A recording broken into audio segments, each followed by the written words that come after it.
Hey YouTube, Happy New Year. I hope you all had amazing holidays and I hope you had a good night on the last day of 2012 and I hope you're having a good year so far.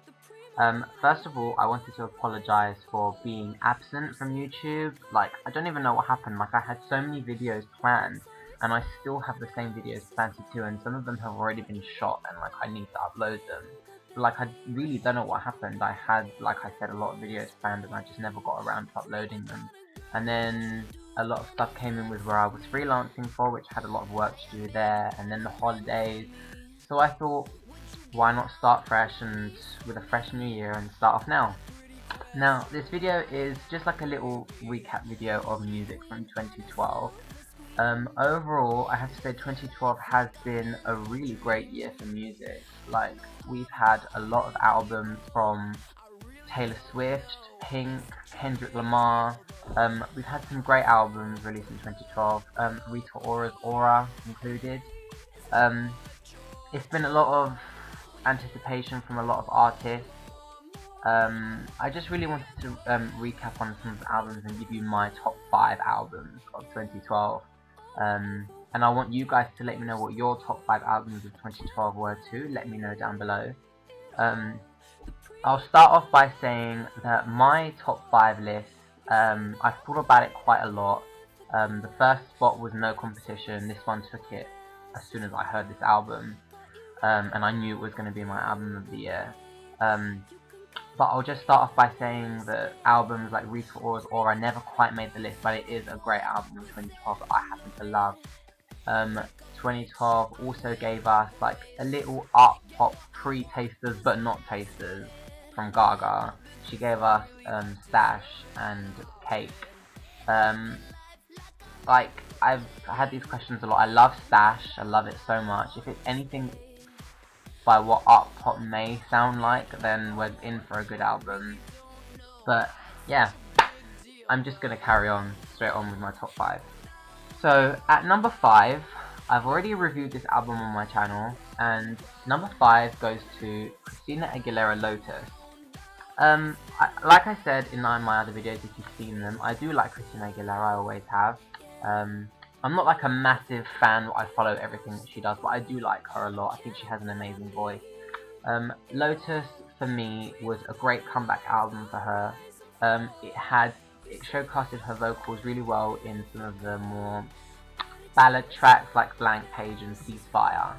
And then you had obviously the dancey tracks, like you had Make the World Move, and then Let There Be Love, which probably has to be my favourite track of the album, which was such an explosive song. And then obviously you had, well actually this could be my favourite track as well, you had the opening single, Your Body, which was absolutely amazing. I remember reviewing that and saying that that was a great comeback single. I really don't know why this flopped. It's probably got something to do with lack of promotion, which there was.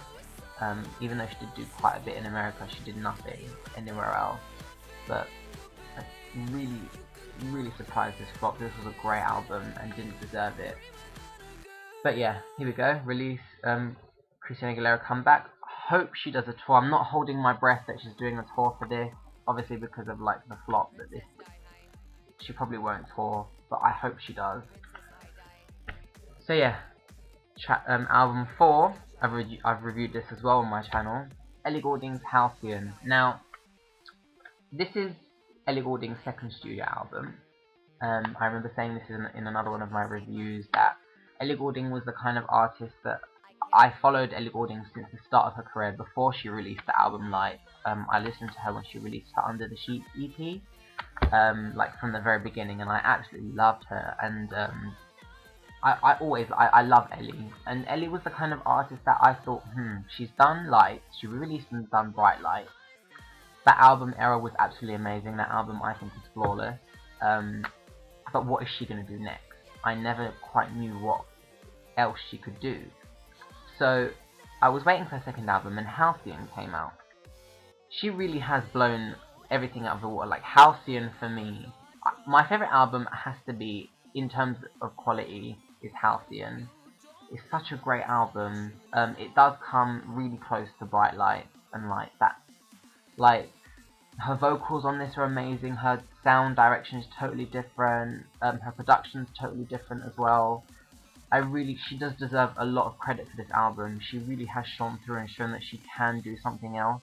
She has stuck to her roots somewhat. Like, obviously people don't want her to veer away too much, but the tracks that she has experimented with, she has done really well. So, number 4, Halcyon. Obviously, like, we had the opening single, Anything Can Happen, and then we have Figure 8, which was the second single. But then we have tracks like Atlantis as well, which are top spots on this album, and Hanging On, and Explosion. Great album. Okay, album number 3. I've reviewed this album as well. Is Rihanna's Unapologetic. Now, for those of you that watch me, you know I'm a very big fan of Rihanna. She's not like my favorite artist. She's definitely in my top 10. I do love Rihanna, but she's not like my ultimate favorite. But Rihanna's Unapologetic. I think Unapologetic is a great album. For me, I love this album a lot. Like, if you watched my review, I said that this album was really good because it went back to like a lot of her R&B roots, which was good because she needed a change from the pop. You had like the opening single Diamonds, which for me, I really think it's one of Rihanna's best tracks. I love her vocals in it. But then you had tracks on here like Fresh Off the Runway, which is amazing, and Right Now, which is the new single. And then you had the Chris Brown duet Nobody's Business, which was a great and carefree track. Honestly, I have to say though that there are a few tracks on here that are a bit meh for me that I do skip admittedly sometimes, but overall it is a good album from her. Can't wait for the Diamonds World Tour.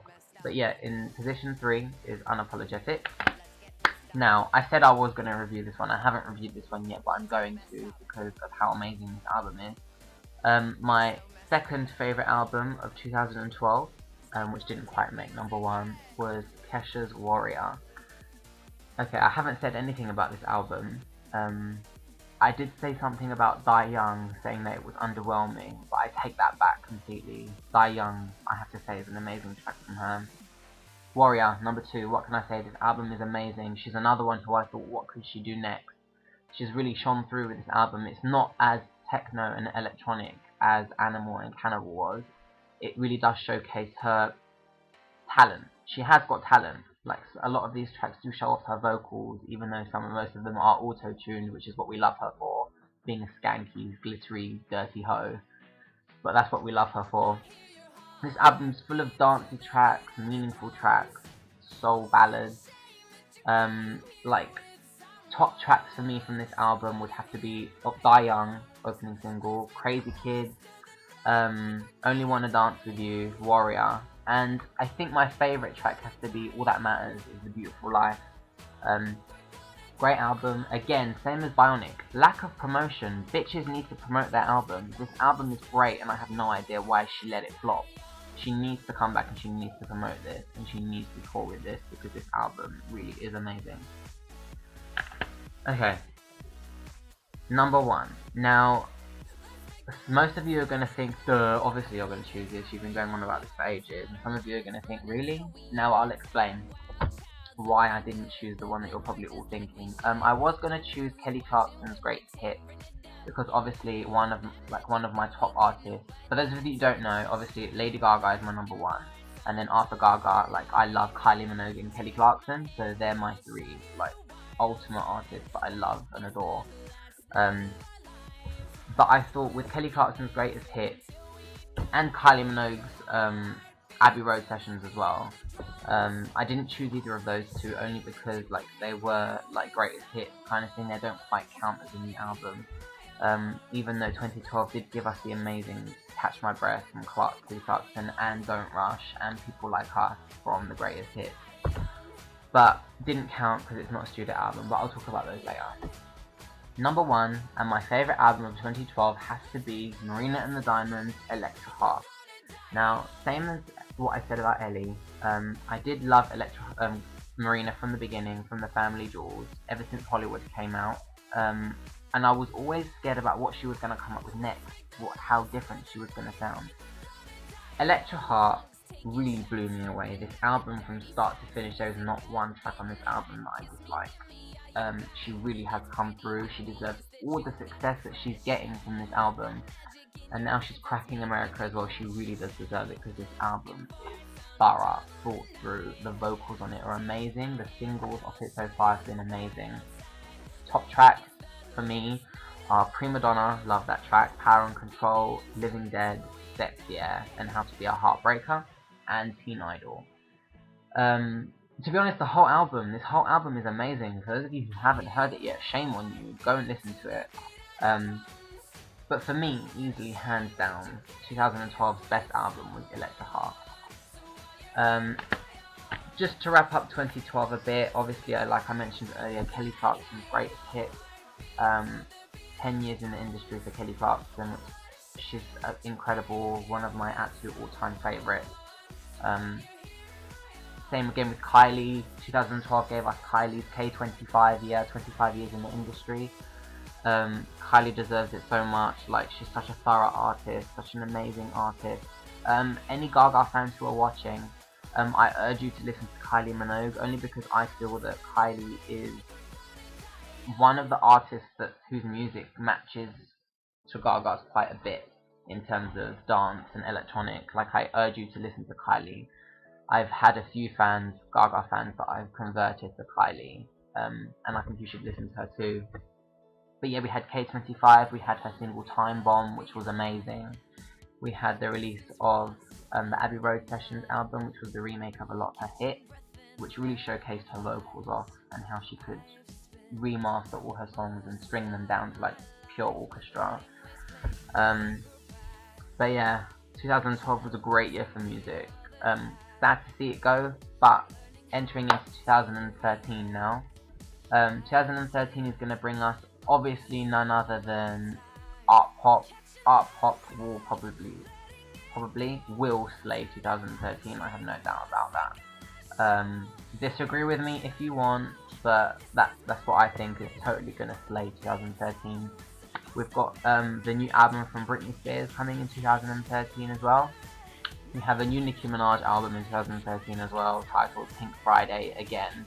She needs to stop with Pink Friday because seriously, that name is getting so dry. But yeah, new album from Nicki Minaj. I think we've got a Marina and the Diamonds re-release in 2013, only because she's releasing her How to Be a Heartbreaker in the UK in March. But yeah, we've got some great albums. We've got Eminem's new album in 2013. My brother will be really happy about that. But yeah, there we go. That's my little wrap up of 2012. I'm gonna be back now with a lot of new videos. A lot of you have been asking about my Gaga collection videos. They're coming, I promise. Like, it is in my list to do. I've got my Kesha Warrior review coming as well. And I've still got my Fame, my VIP Harrods experience from Fame of meeting Gaga again to upload as well. So that's all coming. I just wanted to say thank you for everyone who stuck with me through 2012. I've nearly got like 400 subscribers. Like, I remember doing a thank you video for 100 subscribers and being over the moon for it, and now I nearly have 400 and I'm like, wow. Thank you so much for supporting me. Thank you so much for subscribing to me. Really, thank you for all your inspiring messages that you leave me on Twitter and Tumblr and things like that. Like, it really does mean a lot. This is something that I like to do out of pure enjoyment of music, and to be able to share that with you and have such a positive response, it really does mean a lot. But yeah, there we go. I hope 2013 is going well. I hope everyone has a happy new year. Thank you for watching me. Please rate, comment and subscribe if you want to. It means a lot to me. And I will see you guys very soon with another video. Thanks for watching. Bye.